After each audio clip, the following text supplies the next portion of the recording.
É necessário um prédio, um templo, para se começar uma igreja? Nesse vídeo, eu vou tratar desse assunto, vou trazer minhas reflexões sobre isso, minha opinião, tá ok? Com esses anos de experiência no ministério e também, com esses anos dando suporte a pastores na área contábil, tá ok? Então, vamos lá. Na minha visão e concepção, não é necessário ter um templo, um prédio para começar uma igreja. E muitas vezes, amados, a gente vê pessoas, pastores que saem de um ministério, quer fundar o seu próprio ministério, e acham que para começar tem que ter um prédio com a placa, e muitas vezes, eu vejo que é uma questão mais de ego, de ter algo à vista, aparecendo, tá certo? Em vez de ter sido uma direção de Deus. E acaba o quê? Assumindo um gasto financeiro para um prédio que vai usar poucas vezes na semana, poucas horas, sendo que ainda nem tem entrada direito, nem tem discípulos direito, às vezes é só a família, a sua família. E aí vamos lembrar, como nascia uma igreja na época de Atos. Ia-se primeiro para um prédio, colocava uma placa? Não. Inclusive naquela época nem existiam denominações. As igrejas eram conhecidas por cidade, só você lê Atos e as cartas do apóstolo Paulo. A igreja de Antioquia, a igreja de Roma. Aí não quer dizer que tinha só uma igreja lá em Roma. Não existia só um corpo em Roma. Mas não quer dizer que existia só um culto em um lugar. Não tinha.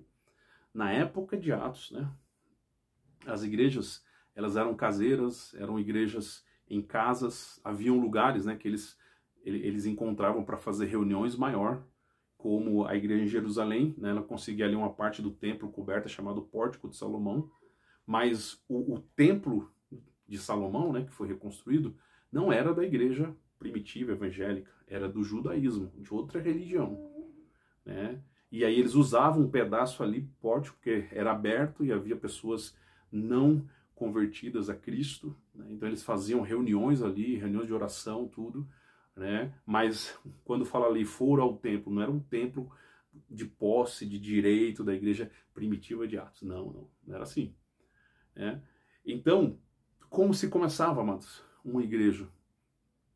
Numa reunião pequena, numa casa. Tá? Hoje tem vários nomes aí, Tem célula, grupo familiar, GC, sei lá, tantos nomes, Mas eu vejo que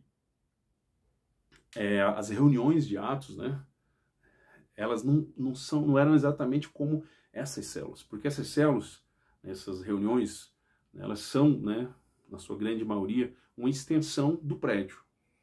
Tá? Então o culto principal é no domingo, isso, aquilo, tal. Só apenas um ministério dentro da igreja. E lá não, lá funcionava nas casas, literalmente, a igreja. E a gente teve prova disso, Viu a pandemia agora, Deus nos mostrando que os prédios ficaram fechados, e a igreja, ela é orgânica, ela tinha que continuar funcionando, tá certo?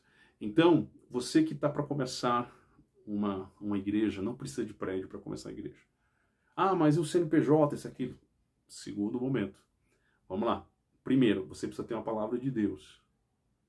Eu, como conheço muitos pastores, eu percebo que há alguns, que não acham que tem uma palavra de Deus, mas não tem, Eles saíram, de divisão de outras igrejas. Então, se você está nisso, amados, não vai ser abençoado. Deus não abençoa divisão, rebelião. A gente sabe o quê? Que no céu, um terço foi expulso junto com Lúcifer por causa do quê? De uma rebelião. Então Deus abençoa a unidade, A oração sacerdotal de Jesus lá em João 17 fala o quê? Pai, une-os para que o mundo saiba que tu me enviastes. E quanta divisão nós temos hoje, Eu acredito que até mesmo as questões denominacionais atrapalham a nossa unidade. Então, se você tem a palavra de Deus mesmo, amém, primeiro passo. Então, Deus, ele vai te dar direção, de qual DNA essa nova igreja vai ter, como será a eclesiologia, como a igreja vai funcionar. Que a Bíblia diz que Deus mostrou a Moisés o tabernáculo do céu para que ele pudesse construir o tabernáculo na terra. Então Moisés só copiou. Então Deus vai te mostrar para você copiar. E a prova de que a bênção de Deus vai estar sobre você é que a vontade dele vai ser feita. A igreja vai crescer tá ok? Naturalmente, como a igreja lá em Atos crescia, né? Eu já li que a leitura de alguns teólogos que dizem que provavelmente, né, no final do primeiro século, a igreja em Jerusalém tinha basicamente a metade da cidade convertida, inclusive sacerdotes do judaísmo, né? Então, não importava lá em Atos, né, debaixo de qual apóstolo, que eram 12, alguém estava, né, que tinha lá as descendências, né, mas eram todos uma igreja só. E a igreja crescia de casa em casa, repartia o pão de casa em casa. Dali, né, houve perseguição, a palavra diz, né, e pessoas se espalharam, né, até os confins da terra, levaram a igreja para Roma, ninguém sabe quem fundou a igreja de Roma, né, levaram a igreja para Antioquia, talvez eram pessoas que estavam lá na festa de Atos 2, né, na festa, e ali ouviram o evangelho através de Pedro, né, não sabe, mas assim, não era uma coisa controlada por homens, né, era o Espírito Santo se movendo de forma orgânica, eu uso muito essa palavra, orgânica, sem manipulação, sem estratégia de secular, de marketing, de administração, tá ok? Era Deus abençoando, tá? Então, não precisa de prédio, né? Comece, né, com a igreja caseira, como era em Atos.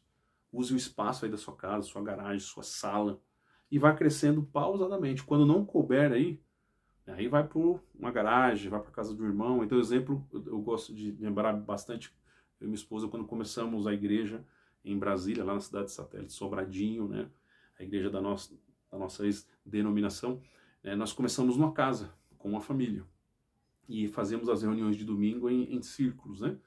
E aí foi enchendo, que círculo não funcionava mais, a gente trouxe as cadeiras da sede, colocava elas olhando para a nuca, né, e coube mais pessoas, né? Mas a gente sentia que não era ainda tempo de alugar um templo, então nós fomos e alugamos um buffet, onde tinha-se festa infantil, essas coisas, e usávamos ali, né, ao domingo e mais um dia de semana, né, deixávamos o som guardado ali tudo, e ali fomos bastante tempo, né, tal, tudo, né?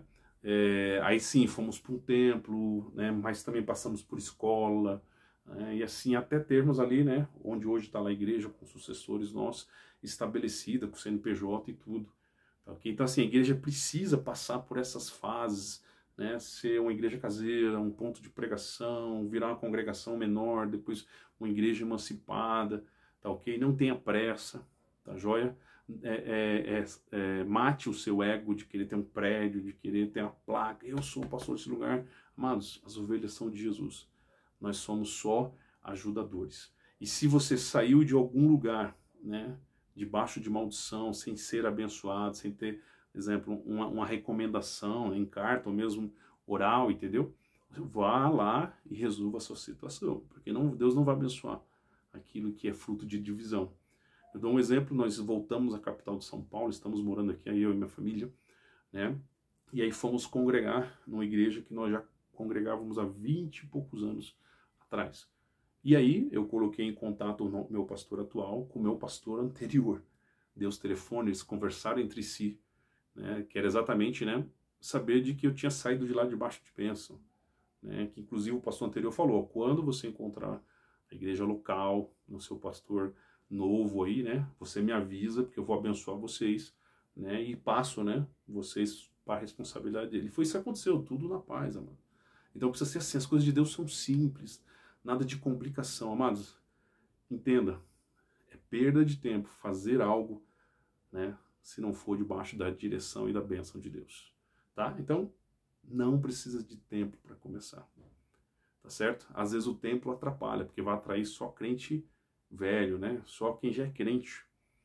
De uma igreja para outra fica pingando, né? Alguns membros, não. Quando você começa na casa, você precisa usar, né, o que a Bíblia chamava lá em Atos, né, no original grego, oikos, né, que hoje é network, é relacionamento. Você chama o vizinho para participar da igreja caseira, você chama seu parente, pessoas que não conhecem o evangelho, pessoas que são católicas, espíritas, pessoas que estão desviadas, né? Essas pessoas vão se achegando.